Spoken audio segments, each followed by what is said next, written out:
In this world, some people sleep well, others have insomnia. Some are rich, others are poor. Some are sick, and some are healthy. The world keeps spinning, presenting us with a whole array of unfair fates.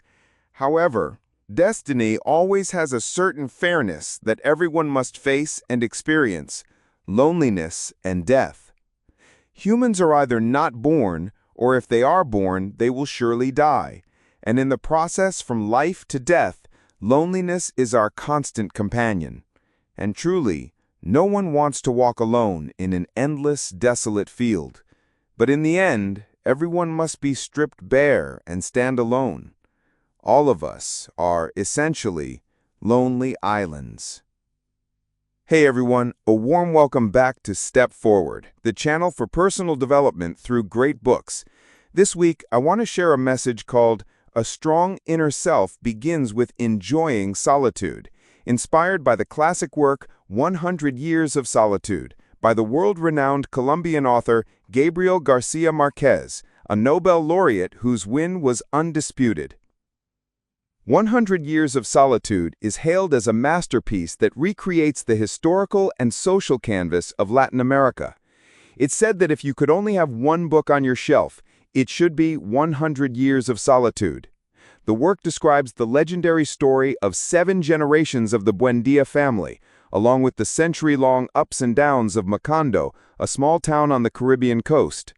The stories in 100 Years of Solitude are fascinating, with captivating twists and turns, but are filled with loneliness and death.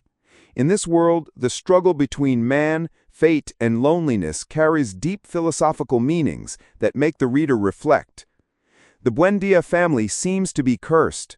From one generation to the next, they all go through the cycle of birth, aging, sickness, and death, along with solitude. Their loneliness and confusion seem to reflect the deepest feelings of people in real life. The fate of this family is very much like the fate of humanity, your fate and mine, full of impermanence and uncertainty. Faced with loneliness and confusion, we are all searching for the true meaning of life. 100 Years of Solitude will give you a deeper insight into loneliness, to help you realize that death and loneliness are the fairest things in the world. What's fair is that no matter who you are, whether you have status and wealth or not, whether you have love or not, whether you are healthy or sick, you must first be able to face loneliness, to allow yourself to step into this vast wilderness, to enjoy solitude with a strong inner self, and from there, to understand how you should live the rest of your life. Everyone is a lonely island. Lonely because no one understands. In 100 Years of Solitude, a family goes through a century, from the first generation to the 7th, all fighting against loneliness, but in the end, they all meet a lonely end. The first generation of the Buendia family, José Arcadio Buendia, who lived in Riocha, married his cousin Ursula. This girl was always terrified of one thing: that sleeping with a blood relative would result in a child born with a pig's tail, so she dared not consummate her marriage. One day, Arcadio had to face those who mocked him and his wife. Unable to bear it, he killed his opponent. Afterwards, burdened by guilt, Arcadio saw the ghost of the dead man everywhere in his house. Driven by fear, the couple took some companions and migrated to a new place. 14 months later, Ursula gave birth to a healthy baby boy. Arcadio convinced everyone to stay in the desolate land they had just arrived in and officially founded the small, isolated village called Macondo. As the founder of the village, Arcadio was always responsible, with a spirit of creativity and outstanding exploration. Every time he saw new inventions from the gypsies, he felt like he had found a treasure. Arcadio was truly a man of action, always busy designing roads and houses to ensure everyone had equal rights. Arcadio also taught people how to plant seeds and raise children. It must be said that he was the only one who could clearly see the state of the present and the future. The ambitious young Arcadio was determined to open a path connecting Macondo to the outside civilization. He eagerly researched, experimented, and devoted himself, forgetting the passage of time. However, the people of Macondo, being backward and closed off, thought he was a crazy dreamer, and even his wife didn't understand him. She was always disappointed and told him he wasn't doing his duty. Only an old gypsy man always understood and praised him as a great man. But later, the old man died. Arcadio lost his mind, became depressed, and frequently went mad. His wife couldn't take it anymore and tied him to a large tree. From then on, he lived alone under that tree until he died. Was Arcadio successful? The answer is yes. Was Arcadio lonely? The answer is yes, lonely. Arcadio's loneliness was the loneliness of not being able to get along with everyone, the loneliness of being isolated from the majority. This is not simply the loneliness of having no one by your side, nor is it the loneliness of being treated coldly or hated by others, but the loneliness of not having a single person who understands. Lonely for lack of love. After Arcadio's death, life in Macondo was still bustling and the population grew. Meanwhile, Arcadio's wife, Ursula, also could not escape the fate of loneliness. She went through the ups and downs of Macondo. She managed the household, took care of the children all day, and everything she did was neat and tidy. She even started a candy business to bring in extra income for the family. She built the largest house in Macondo with the money she earned from hard work. Ursula was busy all day, her whole life, but this busyness was just to help her escape from loneliness.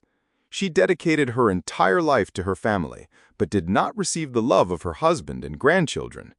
In her later years, Ursula went blind, but no one in the family noticed.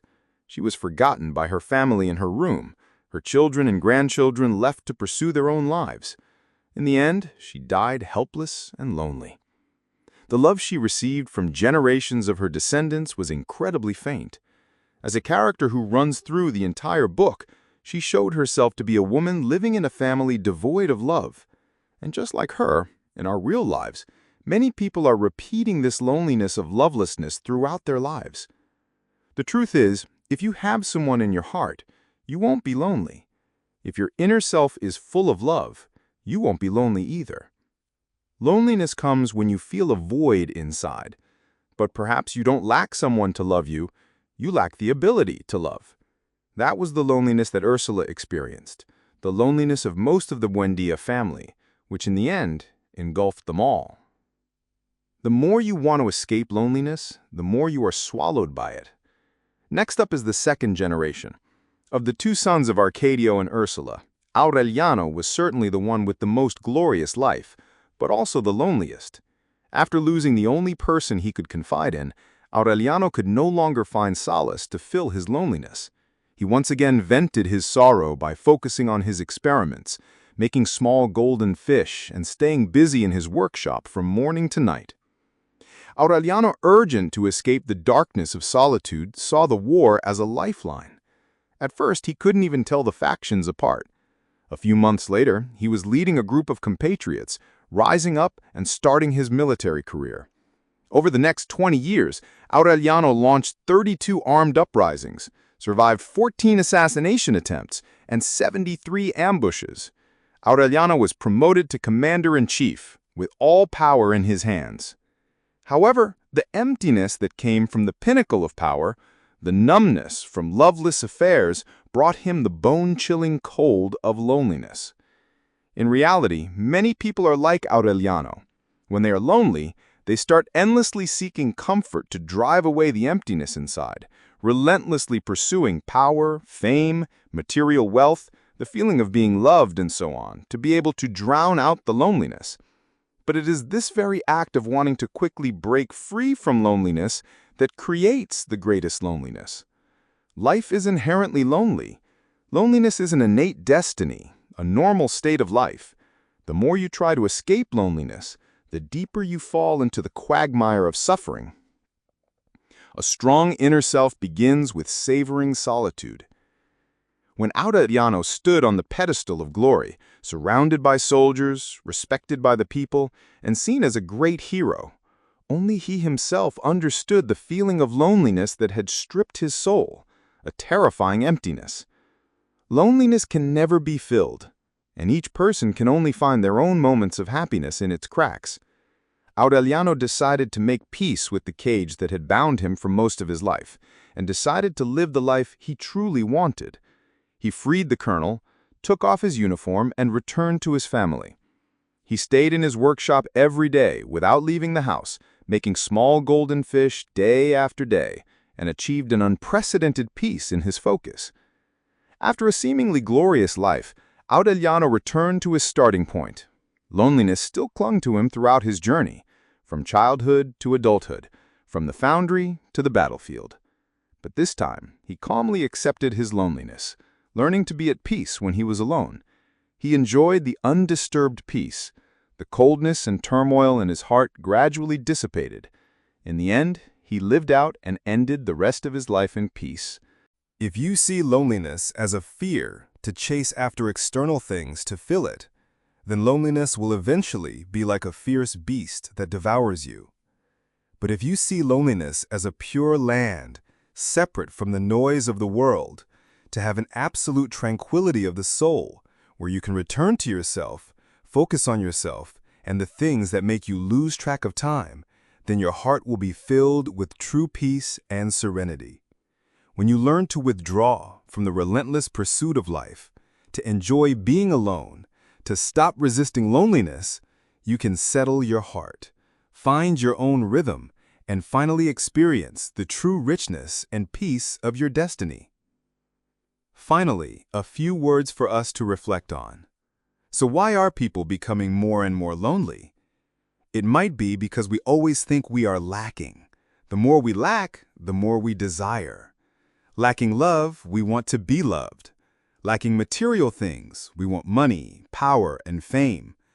Loneliness is not scary, but if you live letting desire lead the way, when loneliness comes, it will be like a ghost that envelops and destroys your life. Live without being dominated by desire, and also don't try to resist loneliness. There's a classic passage in 100 Years of Solitude. Life will never exist independently of solitude. Whether we are born, grow up, fall in love, succeed, or fail, in the end, loneliness still exists in a corner of life like a shadow. Aureliano spent most of his life stumbling and finally realized that loneliness is like a part of everyone's body. When a person has a rich and fulfilled inner self, they will naturally not seek external things to fill their loneliness. Of course, this book also talks about the loneliness and history of a family, a magnificent epic of Latin America, as well as the fate of humanity. I hope you can read the entire book to fully understand the meaning of this classic work. Today's video is just one perspective on the loneliness of an individual. Finally, I really want to convey to you a message. Don't run from loneliness. Like death, loneliness will always be there waiting for you. Don't be afraid of loneliness because you are already complete. Thank you for listening. If you found this video helpful, please share it with those who need it. Give me a like, subscribe, and hit the notification bell to catch new videos every week. Thanks again, and I'll see you in the next videos.